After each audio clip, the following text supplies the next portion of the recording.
So hello aspirants, welcome back to channel से हमारा second part होने वाला है जी पैट 2025 एग्ज़ाम क्वेश्चंस के डिस्कशन का।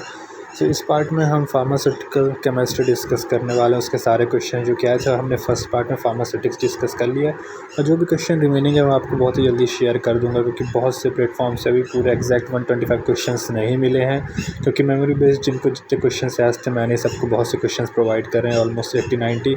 सो रिमेनिंग हम बहुत ही जल्दी लाने वाले हैं। तो आइए देखते हैं फार्मास्यूटिकल केमिस्ट्री के क्वेश्चन। सो चलिए स्टार्ट करते हैं। सर हमें नेम रिएक्शन से क्वेश्चन पूछा गया था। डायरेक्टली हमें नेम रिएक्शन दी गई थी कि हमें फ्लोरो एरोमेटिक कंपाउंड अगर बनाना है तो कौन सी रिएक्शन यूज़ करेंगे। सो यस, बाल-सीमन रिएक्शन हम लोग यूज़ करते हैं। एंड नेक्स्ट यहाँ हमारे पास क्वेश्चन आया था डाइल्स एल्डर रिएक्शंस का, ये किस टाइप की रिएक्शन होती है। तो यहाँ ये साइक्लो एडिशन टाइप की रिएक्शन होती है जो कि फ्यूरन कंपाउंड्स में देखने को मिलती है। डाइनोफाइल यहाँ रिएक्ट करता है। नेक्स्ट एक क्वेश्चन हमें पूछा गया था कि डाइएजिटेशन रिएक्शन जो कि होती है वो किस कैटेगरी में आती है। तो ये इलेक्ट्रोफिक सब्स्टिट्यूशन रिएक्शन, ये NSR2 ESR पे रिएक्शन पे आती है। नाइट्रोजन पे अटैक होता है। प्राइमरी एरोमेटिक कंपाउंड्स जो कि अमीन कंटेनिंग होते हैं वो देते हैं इस रिएक्शन को। सो यस, ये क्वेश्चन था।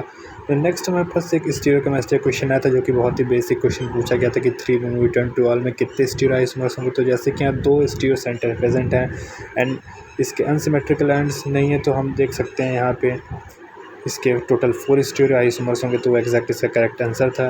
एंड नेक्स्ट यहाँ पे पूछा गया था कि मैप्रिडीन और मेथाडोन का एक बहुत नया क्वेश्चन देखने को मिला था। इसके एग्जैक्ट ऑप्शन अभी क्लियर नहीं है, तो इसका हम अभी एग्जैक्ट आंसर बोल नहीं सकते आंसर कि हमें ये क्लियर होगा। एंड नेक्स्ट यहाँ पे क्वेश्चन बहुत ही टिपिकल पूछ लिया गया था प्रीवियस जब गेट होता था उस टाइम की तरह। लैम्डम मैक्स पूछ लिया गया था, विनक्रिस्टिन और एक कंपाउंड जो कि रिजरपीन था। तो ये कोई भी इतना स्टूडेंट्स इजीली कैलकुलेट नहीं कर सकते क्योंकि इसका स्ट्रक्चर बहुत ही कॉम्प्लेक्स और बड़ा है।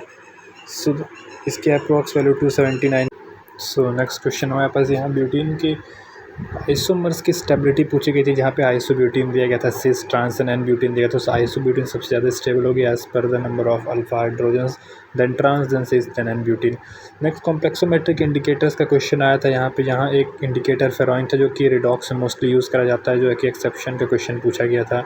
एंड आयरन में मास्किंग एजेंट्स का क्वेश्चन पूछा गया था। And anti and gauche forms कितने एग्जिस्ट करेंगे ब्यूटेन के स्ट्रक्चर। तो यहाँ स्टीरियोकेमिस्ट्री बहुत फोकस करा गया था। नेम रिएक्शन के 102 क्वेश्चन थे एंड एनालिसिस के भी ज़्यादा क्वेश्चन देखने को मिले।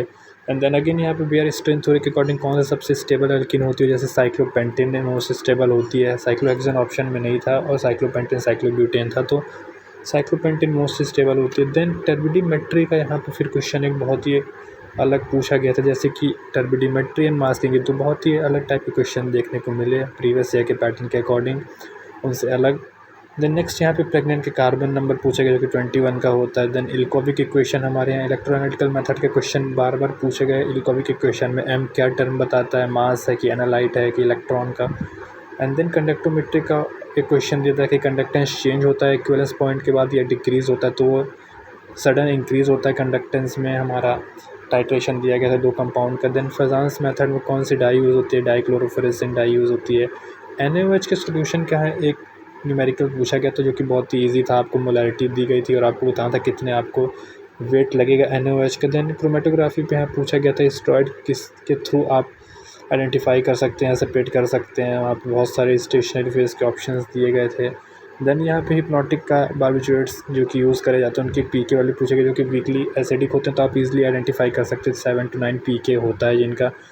एंड देन स्टीरियोकेमिस्ट्री यहाँ पूछी गई थी कंपाउंड्स की, जैसे वहाँ स्टेरॉयडल कंपाउंड्स दिए गए थे। एंड कोलेस्ट्रीन का पूछा गया था, अल्फा या बीटा पोजीशन पे हाइड्रोजन की पोजीशन पूछी गई थी। तो स्टीरियोकेमिस्ट्री बहुत से क्वेश्चन देखने को मिले। एंड इलेक्ट्रोएनालिटिकल मेथड पे एनालिसिस से क्वेश्चन देखने को मिले। स्पेक्ट्रोस्कोपी के इतने क्वेश्चन हमें देखने को नहीं मिले जो कि एक्सपेक्ट करे थे पास्ट एनालिसिस के अकॉर्डिंग। सो बहुत ही एक अनएक्सपेक्टेड पेपर था, बहुत से अलग क्वेश्चन जो कि स्टूडेंट नहीं कर सकते थे, पर इसमें हम कुछ भी नहीं कर सकते। हमारे पास बेस्ट ऑप्शन है अपने नेक्स्ट पेपर की तैयारी करते हैं जो कि नाइपर है। सो ये था आज के लिए फार्मास्यूटिकल केमिस्ट्री का पोर्शन। कुछ क्वेश्चंस रह होंगे तो आप कमेंट डाउन कर सकते हैं, मैं उनका आंसर आपको एक बार बता दूंगा क्या हो सकता है। तो मिलते हैं बहुत ही जल्दी एक नई वीडियो के साथ, तब तक के लिए बाय।